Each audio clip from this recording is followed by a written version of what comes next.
तर खासदार बजरंग सोनवणे बोलतायत, थेट जाऊया. पोलीस यंत्रणेच्या आजच्या दृष्टीने तरी त्यांचं कौतुक केलं पाहिजे, कारण मी आतापर्यंत कधी बोललेलो नाही, पण आज तरी मी त्यांच्यावर शाबासकीची थाप टाकल. पण यांनी हाच लढा लढताना एवढ्यावर भागणार नाही, कारण ही कोर्टातून पळवाळा काढू शकतात. म्हणून कोर्टाची लढाई सुद्धा लढणं खूप मोठं आमच्यावर आणखी जिम्मेदारी मोठी आहे. पोलीस स्टेशनमध्ये त्यांची खातरदारी केली जात होती. आता सॉरी, पोलीस स्टेशनमध्ये जो आरोपी आहे वाल्मिक कराड, त्याची खातरदारी, त्याला इतर गोष्टी सुविधा दिल्या जात होत्या. आता कारागृहामध्ये सुद्धा हे असंच सुरू आहे. नाही, हे बघा, तुम्ही सर्वांनी जी वाहिनीवर दाखवलं ते आम्ही पण बघितलं.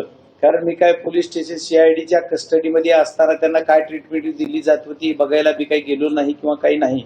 पण जी मी तुमच्या काय याच्यावर वाहिनीशी बघितलं, त्याच्या हातामध्ये हा जसा दोरा माझ्या हातात आहे तसा दोरे त्यांच्या हातात होते. त्यांच्या हातात ती काही एकाची कसली चेन होती ती होती काहीतरी.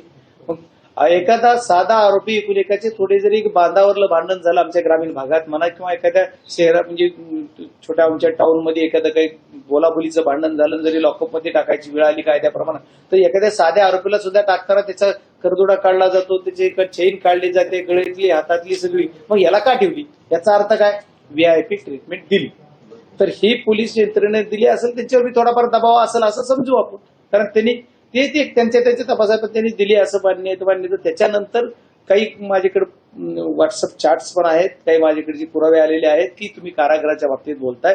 मी परवा पण वाईटला बोलताना बोललेलो, आणि आजही तुमच्या माध्यमातून मी आमच्या बीडच्या जेलर साहेबांना विनंती करतो की हे जर असे प्रकार असतील तर ते त्वरित थांबले पाहिजेत. आणि ज्यांनी कुणी केले त्याच्या नावानिशी सांगितलंय.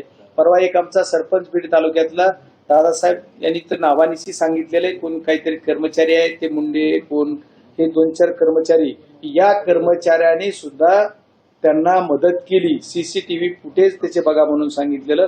अशा बरेच प्रकार आहेत. या सगळ्या प्रकरणातून जर घ्यायचं झालं तर कर्मचारी